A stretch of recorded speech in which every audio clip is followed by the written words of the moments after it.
We'll start just where we left off last time before we had moved to online classes, and we'll see how this goes. Yeah, our topic is pre-Socratic ancient Greek philosophy, as we had discussed before. This is the philosophy that was going on just before the time of Socrates. Uh, and a lot of the basic philosophical questions were originated here, or let's say, sort of first advanced here, at least as far as recorded history goes. And also, many people consider this to be sort of the birth or the cradle of philosophy, the place where philosophy first comes into being, the time and place. But actually, there was philosophy going on in the world during this time and before that, in other places of the world. So it is a kind of a Western-centric, right? We said in Eurocentric history of philosophy that this. There we go. That tells that story, right? But we have also our corrective to that part of the story, and even with that corrective, we still find it very valuable to look at this pre-Socratic ancient Greek philosophy because it's quite productive for being able to elucidate some of the basic, what we call perennial philosophical questions in the history of philosophy. And I think that going through it is really good to give any philosopher a good basic understanding of what the major philosophical problems and issues are. So here's a map of ancient Greece that I found online to give us a kind of a context here. The philosophers that we're going to be talking about are located on this east side, you see, which is now Turkey, and this used to be called Ionia, and these are Ionian philosophers. The first group of philosophers that we're going to discuss come from this town here, Miletus, and so they're called the Milesians. All right, so we had brushed on these two problems last time. We described them as the two major problems, two big problems that the pre-Socratic philosophers pondered over, discussed. These are, we can call them the one and many problem, and the problem of permanence and change. So just to get a sort of brief, simple idea about what these questions are. You can say that the problem of the one and the many is simply the question whether things are many or one. And why would somebody ask such a question? Well, because it seems that as if there are many, then they must somehow be one. So to give a simple example, if we were to ask, are there many mangoes in the world? Yeah. Then the answer of course would be yes, right? But it can only be the case that there are many mangoes because of the fact that they are all mango, right? And so they all are the same in some way. There is one thing which they all are, which allows it to make logical sense to say that there are many of them, right? And so to put it, I guess simply, we could say that if there are many, there must be many of something, and so they have to be some one thing in order for there to be many of them. So it looks like in order for there to be many, they also have to be one, and the question was basically, how can something be both one and many? The problem of permanence and change sometimes seems like it's a sort of a version of the same kind of problem, except for introducing time, right? So the question here is that, or do things change or stay the same? Now, the reason that would be asked, because of the fact that, even though our senses or our observation clearly show us things changing around us, is that it seems that if something changes, it must also stay the same. Now, if you recall, earlier in the class, we told the story about the wicked witch who turns your friend into a frog, right? And how you and your friend might have opposite stories about what happened. Whereas you would tell the police that the witch actually turned your friend into a frog, and so you hand the police the frog and you tell them, this is my friend and I want you to catch the witch and make her change my friend back into my friend, right? Whereas your third friend is telling the police a different story, and that is that the witch made your friend, sort of destroyed your friend, zapped your friend out of existence, and created a frog. Excuse me. In the place of your friend. Good thing we have online class today. I might have coronavirus. I don't think so. So anyway, I'm staying home anyway. So yeah, there's the problem, right? It looks like only you, not your friend, are telling the police that a change occurred. And that's because if the witch did indeed turn your friend into a frog, then it must be your friend still, but just changed, somehow different, right? So the idea here then is that for something to change, is it different for it to cease to exist and be replaced by something else? And if all that ever happens in the world is that things cease to exist and they're replaced by other things, then nothing ever changes. But for something to actually change, it must be its very self, even while it's different in some way. So the question then is, how can a thing be the same and different? Right? Now you can see how this is kind of a version of the one and many problem, but just with the time element introduced. Because if we say, here's the thing at a certain time, and here's the same thing at a later time, and here's the same thing at a later time, right? But we say that it changed over that time. So for example, a long time ago you were a baby, then you were a small child, now you're, right? Then you were a teenager, now you're grown up, and then soon you'll be middle-aged and you'll be an old person like me, right?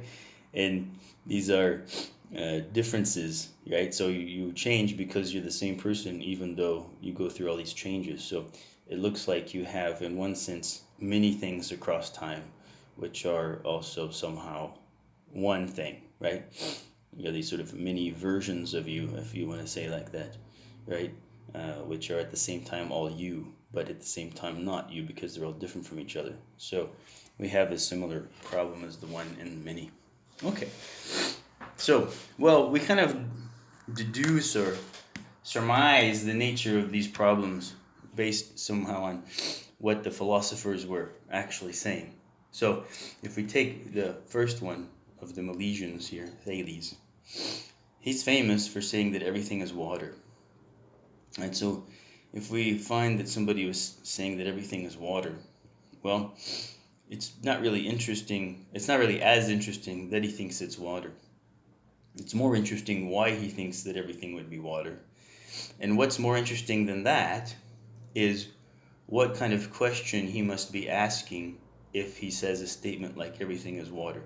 Yeah? If somebody makes a statement, then it must mean that they're thinking about that thing in a certain way, in which makes that statement make sense, so to speak. So if someone came to you and said, right, the convention center is down the street and to the left, right? Then you would likely be right to say, maybe, I didn't even ask you where the convention center was, right? Because it would only make sense for someone to say that to you if you were asking a certain kind of question, which is like, where is the convention center? So if a guy says everything is water, it only makes sense that he would say such a thing if he were asking the question, what is everything? Yeah. And then we'd have to ask, why would somebody ask such a question, what is everything? Why would he ask such a question? And specifically, why would he assume that everything is some one thing? Because if, he's asking what is everything, and then he says everything is water, it looks like he's sort of assuming that somehow there's one thing that everything is, and that, the project is to figure out which thing that is, right? So that's probably what we can start out with here as the first guiding premise of his argument, right? Everything is some one thing that changes and is always the same, right?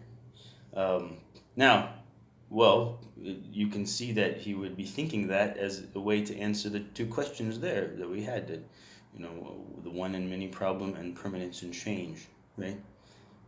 Somehow, if we can identify the one thing that everything is, right, then we could maybe answer the question, right, how many things can be one, and how something can change yet stay the same.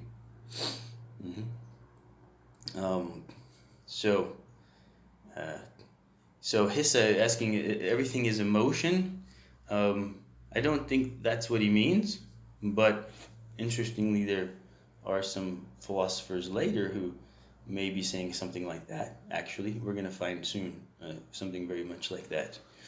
The reason he thinks everything is water is probably because of the four elements. Now, the ancient Greeks believed there were four elements, right? Earth, air, fire, and water. So we have basically two assumptions here that, well, beside the fact that there's some one thing that everything is, okay?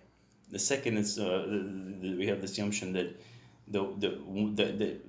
that one is one of these elements, that it's an element, right? That it's some kind of material element.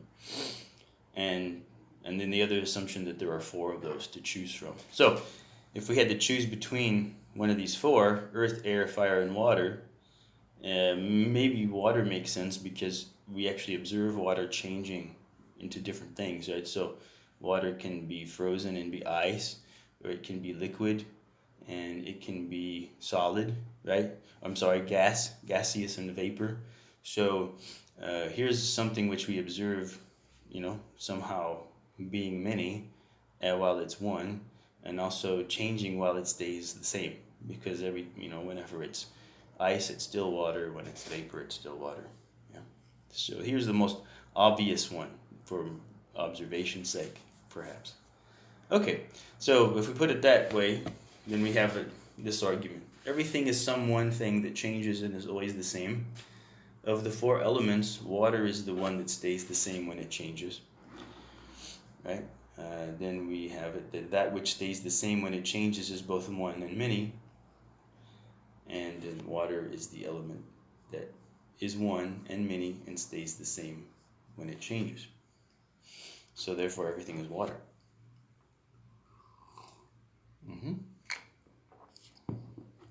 All right. Thales. So remember Thales? Remember that he said everything is water, and hopefully kind of have an idea of what's motivating him, what's moving him to think something like that. And the important thing here is to get kind of an understanding of the question they're trying to ask. Why are they thinking in these terms? Why are they trying to locate the one element that is everything? I didn't use this term in the slides here, but there's a word, Erstoff. I'll type it into the chat here so that you know how to spell it. Yeah, Urstoff, I think. Yeah, the word's not important, but what it means really is the important thing here. The Erstoff is the one stuff or the one thing that everything is. Yeah? The one thing that everything is. Now, we have mentioned here that they're kind of working with the assumption, seems to be an assumption here that this one thing is one of these elements. It's a material thing. So it's kind of like a stuff. We can call it the basic stuff, or think of it as the idea that there must be some one basic stuff that everything is made out of, and that identifying this basic stuff that everything is made out of will help to answer this question or solve these problems of the one and the many and permanence and change. So if everything is water, then that explains how, right? And the fact that water can be many things and at the same time still be itself, right? Will then explain how it is that everything is one even while, it's many, right? Okay, we get a question here. Everything is air resonates with you more than water. Yeah, that's what the last fellow says. That's why we put him last, right? But maybe we should look at okay, I'm trying to change slides, but there we go. I think we should take a look at Anaximander before we take a look at Anaximines, because he really leads us to some important considerations here that help us understand why Anaximenes would have said everything is air. So Anaximander's thesis, let's say, is that everything is boundless. Is boundless. What does he mean by that? Well, to get into that, we'll see what his argument is. He starts out with the same premise, right? So notice that's the same premise that Thales has. I'm sorry. Everything is some one thing that changes and is always the same, right? Both are working from the same premise. But then Anaximander says, this one thing cannot be something with its own special qualitative form, right? Therefore, everything is some one thing that has no qualitative form. That's an easy premise. That's an easy argument, inference right there. Right? Everything is some one thing that changes and remains the same. This one cannot be something with its own qualitative form. Therefore, everything is some one thing that has no qualitative form. That follows from one. And we can call that the boundless, right? The boundless. That's what he means by the boundless. No limits. Yeah. So the key term there is qualitative form. And what does he mean by that? Well, he means the features of a thing that make it what it is. So, for example, water is watery, right? So you have 4 elements: water, fire, earth, and air. And each element, if there are 4, each one has to be different to another. And they can only be different if they have a qualitative form, something that makes each one distinct from the other, right? That's the qualitative form. Okay, let's see. Let's pause here. Let's see, we got, okay, a problem. Marwa says, my sister is having trouble connecting to the link. She didn't get sent the link. Can she just watch with me? Yes, she's welcome to, as long as she can watch. I'm sorry, maybe I didn't get her name in the email. I'll check that, right? But go ahead, she can watch with you. That's not a problem. Yeah. Okay. Actually, that's very good. Please watch along with your sister. Okay.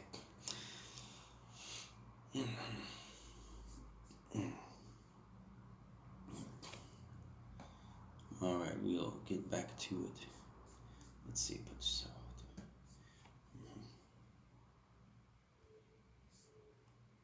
All right. So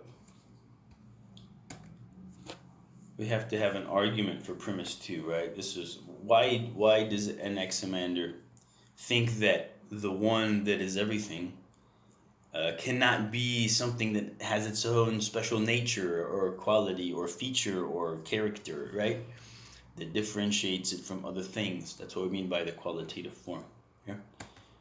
And here's the argument: that when something loses its form, right? We're calling it special qualitative form. You could say it in many ways: its nature, its characteristic, its essence. There's many ways to say it. It's just whatever about the thing makes it itself and different from other things. Yeah. When something loses that, it does not remain itself, but it becomes something else, right? Obviously, if water stops being watery and, for example, turns to fire, it's not going to be water anymore. Because why? Because it's not watery anymore. It's fiery, right? It doesn't have the quality that makes water water. It has the quality or qualities that make fire, or earth, or whatever. So, right? And anything that has its own special qualitative form must lose that form when it changes into something else. So we couldn't say if for example, water is going to be the one thing that everything is, then we have to actually be saying that water is but that fire is actually water, and that when, and because we have to say that fire is water, earth is water, air is water, right? And that's how the one thing can change to another. But if it's water, if it's water and it becomes fire, it has to lose its wateriness, and so it won't be water. Yeah. And so that's easy, right? Simply to put, everything that has its own qualitative form cannot remain itself when it becomes something else, right? But the one, the Erstoff, right, the thing that is everything, has to be able to be everything and remain itself. So that one cannot be something with its own special qualitative form. It can't be air, earth, fire, water, or any other element, right? with its own qualitative form. And therefore, it has to be boundless, right? Because if it doesn't have its own quality, right, that makes it different from other things, then it doesn't have any limits, and so Anaximander's calling it boundless, right? So we can see why that's what he thinks. So even just to put it simply, right, if there was something that everything is made out of, and that, one thing can explain all those different things, somehow, right, it has to be able to be everything else. And that means that there's nothing, there's no self of it that it is, because if it did have a sort of self in that sense, then to become something else, it would have to lose itself. And it would not then be itself while it's something else. Yeah. Okay. Everything okay? Any questions so far?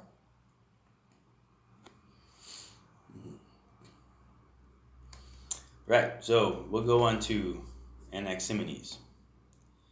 He also starts with the same premise.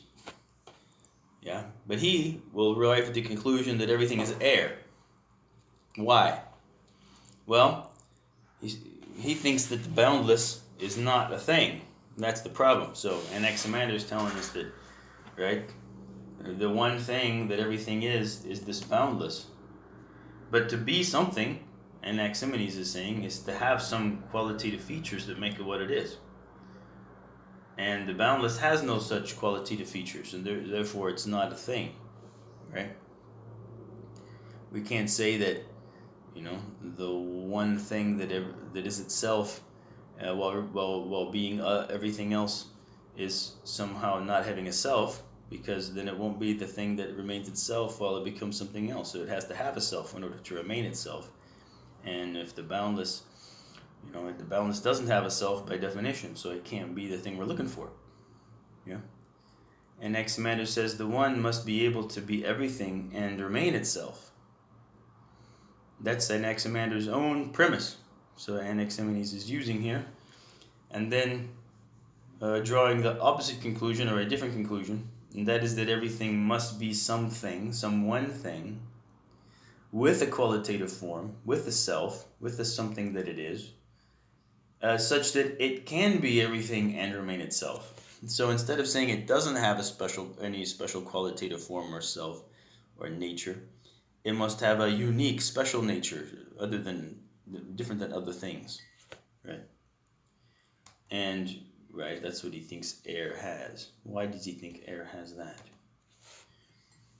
Well, so we have that, right? Air has a qualitative form such that it can be everything and remain itself. Why? Well, the only quality air has is that it fills up space in greater or lesser amounts, right? So we have to think about it in terms of ancient Greeks' observational abilities with, they're not having a molecular theory or, microscopes or whatever. So what they find is that air is distinct from other elements simply in the fact that the only thing you can say about it is how much there is of it in a certain area, in a certain space, right? Like you blow up a balloon, and it seems like you put more air into a smaller space, right? And you let the balloon out, and you have, less air in more space. So the density, it's totally quantitative. You can't say anything about what air is like other than it's there and it takes up space. Every other qualitative form is just a different amount by which space is filled. That's the idea here.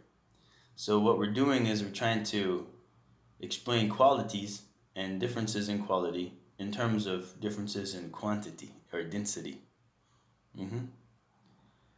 So let's say if we say that air can become water or become stone or become fire, then the idea here is that the difference between, let's say, fire, water, and earth is going to be simply the density of the air, right? So earth is air with an extremely dense arrangement, right? So that it's hard and heavy, but it's basically just air, but in higher quantities per space. Where water would be, air in less quantity per space than fire, than earth, Yeah, probably fire would be less dense than water. Yeah, but in any case, it's all air. Air is basically taking up space and it's moving, right? So you can explain everything in terms of the space that air takes up and the motion of air. And basically what happens here is that all the qualities are reduced to quantity. So that's how, if we can reduce, the idea here is that if we can reduce all qualities to quantity of something which is nothing other than quantity, because that's what air just is, it's just quantity of being there, right? Then we'll be able to identify that one thing that everything is and explain how it is that many things can be, the one can be many, and that something can change from one thing to another yet remain itself, right? If you wanted to think it in maybe more modern terms, maybe we have a kind of simplistic notion of matter, right? Which is just the stuff that's there, and everything's made out of matter, and matter's just quantity. The only thing you can say about it is how much there is of it there. I mean, that's not really how physics puts it. The question of what matter is in contemporary physics is, to me, still puzzling. But I think we do have a kind of sort of commonplace or general public idea of in modern thinking of matter is just the sort of general stuff, maybe particles, and we can explain it all in terms of particles, and they're just there, right? They're not red, blue, or fiery or whatever, and everything that we observe in the world in terms of the differences in quality can, on this view, be explained in terms of quantity in some way or another. So what we have here is Anaximenes kind of giving us the root of this kind of explanation. And that's why he's interesting and important. And these three Milesian thinkers are interesting for that way. So we take them and we call them the Milesians, and we take the three of them as a group, having had an interesting conversation here from which others had learned from. And there we have it, the Milesians. And maybe I'll stop there. I think that's the last, yes, because next we go on to the Ephesians. Do we have any questions about those three fellas?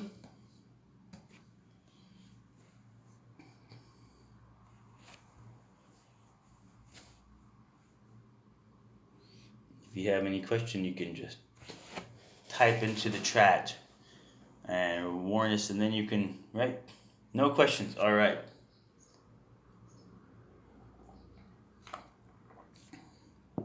Carry on. We're interested to go? All right, then we will. That's what we'll do.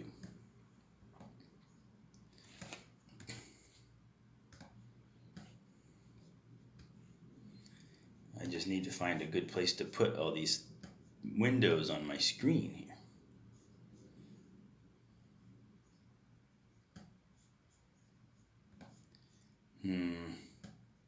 All right. Okay, the Ephesians. Let me hold on here. Okay. The Ephesians. The first of the Ephesians that we're going to discuss is a man named Heraclitus. Heraclitus, his thesis, we can associate him with a statement, right? Everything is fire. Everything is fire. So we've had all the others. Well, we hadn't had earth. Nobody actually said everything is earth. That's interesting. We just had the other three. I guess earth is boring. It doesn't really do much, Water, fire, air, and now fire. Okay, we kind of got an idea about what Anaximenes meant when he said that everything is air, once we kind of understood what he thought air was, what his understanding of air was. And so from that we realized that we should really understand him not as actually saying that everything is air specifically, but that everything qualitative is reducible to quantity, right? Quantity of stuff, just quantity of being there. Yeah. Now, something similar like that is happening with Heraclitus. He also is agreeing with in a certain sense, this premise that everything is some one thing that changes and is always the same. Except for, interestingly enough, he's going to say that the only thing that changes and is always the same is change itself, right? So he tells us that everything keeps changing. Everything's always changing. But it keeps changing, as he says, according to the measures, according to the same order and pattern. And we can use the term process to describe change according to an order or a pattern, right? As opposed to a certain total chaotic change. Yeah. And this saying that he's known for helps us to kind of give us a metaphor or analogy to put our minds around the idea. Because he uses the metaphor of a river, and he says, one cannot step into the same river twice.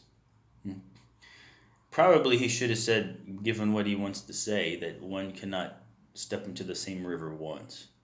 But if you think of a river, it's just, a flow. Water flows down, right? And if you've seen a river, there's so many things in a river which kind of appear to be objects, right, and stationary, but really are simply a process. So, what they call an eddy or a whirlpool, the water is flowing through rocks, and because of the way the rocks are arranged and the motion of the water turns around and around, right, when it goes through, so you get this shape in the water. And that shape sort of seems like it's a thing, but actually it's nothing other than this ordered, repetitive motion of the water through that place. So we have the idea of a process, right? Something which is itself a process and not actually a fixed thing, not something that's permanent at all. So in a certain sense, this is his answer to the question of permanence and change. The question was that, how can something change and remain the same? And he's in a way saying that nothing remains the same. Everything, it's not just that everything changes, but it's that everything is change, right? So he's saying everything is fire, not that everything is on fire, right? Everything is fire, right? So everything is a kind of action and process and movement, right? Everything is change. All right, but it's change according to a pattern, so we're going to call it a process. Right? At least that's one reading of Heraclitus. And all this, we're giving a kind of a reading of these philosophers, one which has been the one that, that makes the most sense for readers and, people who are examining what they've said over time. So fire, is the element that is pure. Hello? Do you have a question? Okay. Fire is the element that is pure change, right? It's not a thing that changes, but fire is itself a process. And so it's appropriate then to say that everything is fire. Of the four elements, fire is the one that matches that the best. Yeah? And so that's what he says. Here we quote him as saying, "This world was ever, is now, and ever shall be an everlasting fire." So this is important because whereas in the Milesians, right? Well, Anaximander and Anaximenes did sort of poke down into the below, this assumption maybe that everything is just an element. Although they were looking for an element, Anaximander has an idea of an element which he calls the boundless. It's arguable whether that's an element. Maybe he didn't think of it as an element. Anaximenes thought about it as air. Anyway, they're looking for some kind of stuff that everything is, which in a way is a sort of a fixed thing.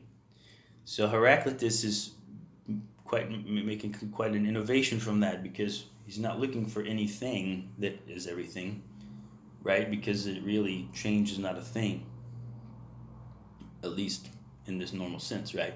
He's not looking for the one thing that remains the same while it becomes everything else.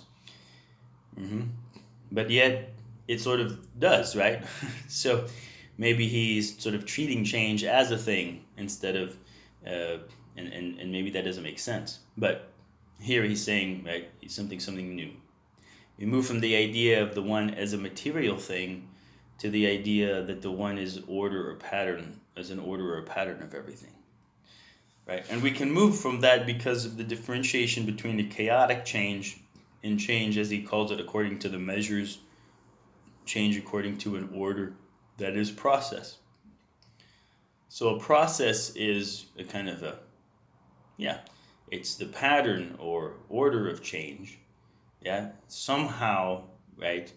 Now we have the idea that what's fixed, what's not changing, is not a thing that has a certain, self or feature or character, or we would call it special qualitative, form of its own. But what's changing is just the form itself, the form of the change, okay? And the way that, let's say, the motion or the route that the water takes between the rocks while it creates this whirlpool, right? The whirlpool is just the sort of trajectory of the water. It continues in the same pattern. The whirlpool is a pattern. It's not a thing itself, but just a pattern of the changes. So, we really have what amounts to a theory that says there are not really things in that sense, but everything is a process, right? And what's fixed behind the change and what's one behind the many, now we can understand it as a kind of an order, right? And we get this distinction now, we did before actually, but it really comes up here, between this distinction between appearance and reality. So the distinction between appearance and reality is something that we really already came up before. So if everything really is water, right, as Thales said, then there really is a difference between how things appear and how things really are, right? And this problem of there being a difference between how they appear and how they really are already comes up with the two basic problems, two questions that we started out talking about, right? So if it appears that there are many, but reason tells us that there can only be many if there are somehow one, right? And if it appears that things are changing, but reason tells us that nothing can really change unless it somehow stays the same, then we are faced with this contradiction between what the mind tells us when we think things through and what the senses tell us when we observe things. And so this appearance and reality problem has been there from the beginning. But here we have something really different, or a bigger difference maybe you could say, between appearance and reality, because now we're being told that though there maybe appears to be things, in fact there's not. There's just process. There's just change. But maybe it's the opposite here, because if it's the senses that tell us that things are changing, right, and the mind tells us that, well, nothing can change unless there's the thing that can undergo those changes, which would then remain the same. Heraclitus is maybe telling us, well, it's the mind which is being falsely appeared to, and the senses are true in this case, because what we actually observe is just changes all around, and our mind telling us that there are things there behind those changes which are changing would be what's, in this case, mistaken, I guess. Okay. So you could say that Heraclitus is, in a sense, more taking the side of the senses and the observation in this conflict or this contradiction. Maybe. But he's insisting that this change is according to an order or pattern, right? As he said, change according to the measures. Yeah. So